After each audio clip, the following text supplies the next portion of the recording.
कहानी की शुरुआत मिया नाम की खूबसूरत लड़की से शुरू होती है। मिया डॉक्टरी की पढ़ाई कर रही थी, लेकिन उसका सपना एक मॉडल बनने का था। अपना सपना पूरा करने के लिए उसे पैसों की जरूरत थी और इसलिए वो पार्ट टाइम बॉडी मसाज का काम करती थी। आज मिया को अपने पक्के ग्राहक जेरी की मसाज करनी थी, इसलिए जेरी उसे घर ले जाने आया था, क्योंकि मिया घर घर जाकर लोगों को मसाज देती थी। कुछ ही देर बाद ये दोनों जेरी के घर में थे। मिया के नरम नरम हाथों से मसाज करवाकर जेरी को नींद आ गई, जिसके बाद मिया वहाँ से चली जाती है। जब वो वहाँ से वापस आ रही थी तो उसे रास्ते में 3 लड़के मिलते हैं। खूबसूरत मिया को देखकर वो उसे छेड़ने लगे और मिया भी इस चीज का भरपूर मजा लेने लगी। लड़के तो आम बातें कर रहे थे, जबकि मिया ने अपनी बातों से ही उनके गन्ने गीले कर दिए थे। अब लड़कों के पूछने पर मिया उन्हें बताती है कि मैं मसाज करने के लिए होम सर्विस देती हूँ। ये सुनकर वो तीनों बेहद खुश हो गए और मिया उन्हें अपनी मसाज के फायदे बताकर वहाँ से निकल गई, क्योंकि उसे अपने अगले ग्राहक से मिलना था। थोड़ी ही देर बाद वो अपने ग्राहक के घर में थी। मिया मसाज तो अच्छी करती ही थी, लेकिन उसकी बातें भी उसकी तरह नमकीन होती थीं। देखते ही देखते मिया की मसाज और नमकीन बातें सुनकर ग्राहक के बदन में आग लगने लगी, जिसके बाद वो मिया को पकड़कर उसकी गुफा में धमाके करने लगा और मिया भी उसका साथ देने लगी। काफी मेहनत के बाद ग्राहक आराम करने लगा और मिया नहाकर वहाँ से चली जाती है। असल में मिया ज्यादा पैसे कमाने के लिए अपने ग्राहक की हर इच्छा पूरी करती थी, उसके हर एक अंग की मालिश करती थी। वैसे भी वो थी ही इतनी मस्त कि हर कोई उसे देखकर गर्म हो ही जाता था। अगले दिन मिया अपने अगले ग्राहक से मिलने वाली थी। ये ग्राहक मशहूर मॉडल सोनिया थी। सोनिया को भूख लगी थी, इसलिए वो सबसे पहले मिया के साथ खाना खाती है और फिर उसे अपने घर लाकर उससे मसाज करवाती है। मिया उसकी इतने अच्छे से मसाज करती है जिससे कि सोनिया का सारा दर्द भाप बनकर उठ जाता है। सोनिया के पूछने पर मिया उसे बताती है कि मैं भी मॉडल बनना चाहती हूँ। उसकी मसाज से खुश होकर सोनिया कहती है कि कई मॉडलिंग कंपनीज में मेरी अच्छी पहचान है। मैं अपने दोस्त रियो से तुम्हारी अच्छी सी तस्वीरें खिंचवाकर कंपनीज में भेज दूंगी। मिया मसाज देने के बाद अपने ग्राहक के घर में ही नहा लेती थी, ताकि अगर रास्ते में उसे कोई घर ले जाना चाहे तो वो तरोताजा दिखे। अब अगले ही दिन वो सोनिया के घर आकर तैयार होने लगी, जिसमें सोनिया उसकी पूरी मदद करती है। सोनिया का फोटोग्राफर दोस्त रियो भी घर में आकर अपना सेट लगाने लगा था। जल्दी ही सब कुछ तैयार हो गया, जिसके बाद सोनिया के बताए अनुसार मिया अपनी मस्त मस्त तस्वीरें खिंचवाने लगी। मिया का ये पहला फोटोशूट था, इसलिए वो बेहद खुश थी और जैसे रियो और सोनिया बता रहे थे वो बिल्कुल वैसे ही कर रही थी। कुछ देर बाद मिया सोनिया के घर से चली जाती है और उसके जाते ही रियो सोनिया को पकड़ लेता है। मिया के गर्मा गर्म पोज देखकर दोनों गर्म हो गए थे। असल में ये दोनों प्रेमी थे, लेकिन लोगों की नजर में दोस्तों की तरह रहते थे। अगले दिन जब सोनिया जिम में अपनी सेहत बना रही थी तो रियो मिया को फोन कर सोनिया के घर बुलाता है, ताकि मिया अपनी तस्वीरें ले जा सके। मिया कॉलेज के हॉस्टल में रहती थी। यहाँ उसके साथ नीना नाम की लड़की भी रहती थी और वो भी मिया की तरह होम सर्विस देती थी। मिया जल्दी जल्दी नहा धोकर रियो से मिलने पहुँच गई। अपनी तस्वीरें देखकर वो बेहद हैरान होती है, क्योंकि वो उसकी उम्मीद से कहीं ज्यादा सुंदर थी। मिया तस्वीरें देखने में बिजी थी, जबकि रियो उसके करीब आने लगा था। सोनिया का दोस्त होने के कारण मिया उससे दूर रहना चाहती थी, लेकिन जब रियो उससे कहता है कि मैं सोनिया को नहीं बल्कि तुम्हें पसंद करता हूँ, तो मिया धमाके करवाने को तैयार हो गई। मिया का बदन देखकर वो इतना पागल हो गया कि उसने घर के हर एक कोने में उसके साथ मजे किए। इसके बाद मिया नहाने लग गई और रियो एक खुफिया कमरे में आकर एक वीडियो देखने लगा। असल में इस पूरे घर में कैमरे लगे हुए थे। थोड़ी देर पहले रियो ने मिया के साथ जो भी किया था, साले ने वो सब कुछ रिकॉर्ड कर लिया था। रात को जब सोनिया घर आई तो थके हुए रियो को देखकर वो सीधा खुफिया कमरे में आती है। वो यहाँ आकर वीडियो देखने लगी और वीडियो देखकर वो रियो के थकने का कारण समझ गई। रियो और सोनिया ऐसे ही वीडियोस बनाकर पैसे कमाते थे। अगले ही दिन सोनिया के कहने पर मिया उसके घर रहने आ गई। पहले ये लोग नाश्ता करते हैं और फिर तीनों मिलकर मिया की तस्वीरें देखने लगते हैं। थोड़ी देर बाद सोनिया सीमू नाम के बूढ़े आदमी से मिलती है और उसे मिया की तस्वीरें और वीडियोस बेच देती है। मिया की वीडियोस से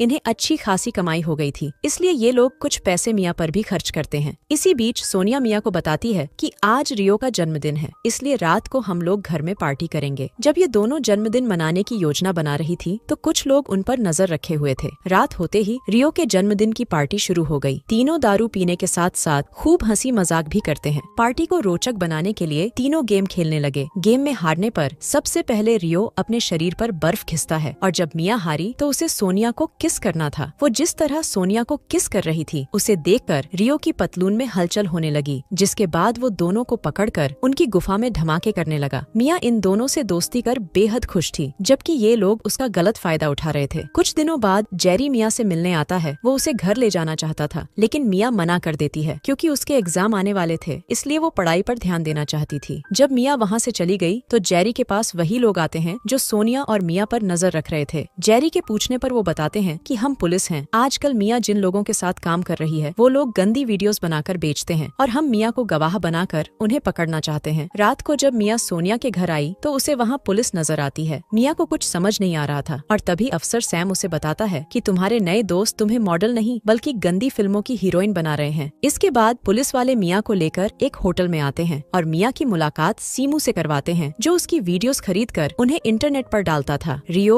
और सोनिया की सच्चाई जानकर मिया के होश उड़ गए थे। इसके बाद सैम मिया को अपने पास बुलाकर उसे उसकी वीडियो दिखाता है। वीडियो देखकर सैम उससे मसाज करवाने की बात करता है, लेकिन इस दौरान जिस तरह वो मिया को देख रहा था उससे वो समझ गई थी कि वो साला उसके बदन के मजे लेना चाहता है। अब मिया एक कमरे में आकर पहले अपने कपड़े उतारती है और फिर अपने फोन में वीडियो मोड चालू कर उसे छुपा देती है। इसके बाद वो सैम की मसाज करने लगती है, लेकिन वो साला उसे अपनी गन से डराकर उसके साथ जबरदस्ती करने लगता है। पानी निकालने के बाद सैम तो आराम से सो जाता है, जबकि मिया मौका देखकर उसकी गन उठाकर वहाँ से भाग जाती है। वो जल्दी जल्दी एक टैक्सी में बैठती है और फिर सैम को वीडियो भेजकर धमकी देती है कि अगर उसने दोबारा उसका फायदा उठाना चाहा तो वो उसकी वीडियो उसके डिपार्टमेंट को दिखा देगी। दूसरी तरफ सोनिया और रियो ने भी अपने घर में पुलिस को देख लिया था, जिसे देखकर वो दोनों घर से दूर हो गए। देर रात को जब पुलिस उनके घर से चली गई तो वो दोनों पीछे के दरवाजे से अंदर आते हैं और अपना जरूरी सामान लेकर घर से भाग जाते हैं। पुलिस के डर से ये दोनों काफी समय छुप कर रहते हैं और जब इनके पैसे खत्म होने लगे तो सोनिया हिम्मत कर बाहर निकलती है। वो आज भी किसी लड़की को अपनी बातों में फंसा रही थी, जबकि मिया उस पर नजर रख रही थी जिसकी सोनिया को भनक तक नहीं थी। अब सोनिया यहाँ भी जाती, मिया उसका पीछा करती और ऐसे ही एक दिन जब सोनिया बाहर थी तो मिया रियो से मिलने आती है। वो ऐसे बर्ताव करती है कि जैसे उसे कुछ पता ही नहीं। शायद मिया के दिमाग में कोई योजना चल रही थी। अगले दिन जब वो सोनिया के पीछे पीछे एक कैफे में आती है तो उसकी मुलाकात सैम से होती है। वो भी सोनिया की जासूसी कर रहा था। अब मिया कुछ सोचकर उससे कहती है कि मैं तुम्हारी मदद करूंगी, लेकिन तुम्हें मेरा नाम इस केस से हटाना होगा और बदले में मैं तुम्हारी वीडियो डिलीट कर दूंगी। इसके बाद मिया अपनी दोस्त नीना की मदद लेती है। दोनों एक पेन कैमरा से सोनिया की वीडियो बनाने वाली थी और सैम भी इस योजना का हिस्सा बनता है। सैम वीडियो खरीदने के बहाने सोनिया से बातचीत करता है और तभी नीना उनकी वीडियो बना लेती है। फिर मिया ये वीडियो सैम को दिखाती है ताकि वो आगे की कार्रवाई कर सके, मगर वो ये वीडियो रियो को भी दिखाती है और उससे कहती है कि पुलिस को सब पता चल चुका है, इसलिए वो सबूत के साथ तुम्हें कभी भी पकड़ने आ सकती है। ये सुनकर रियो घबरा गया, जबकि मिया कहने लगी कि अगर तुम्हें बचना है तो तुम लोगों को मेरे हिसाब से चलना होगा। देर रात को वो उन दोनों के सिर पर गन लगाकर एक सुनसान जगह पर ले आती है। मिया ने सैम को भी यहाँ बुला लिया था और सैम के आने से पहले वो इन दोनों के हाथ बांधकर पास की झाड़ियों में छुप जाती है। जल्दी ही सैम भी आ गया और वो आते ही रियो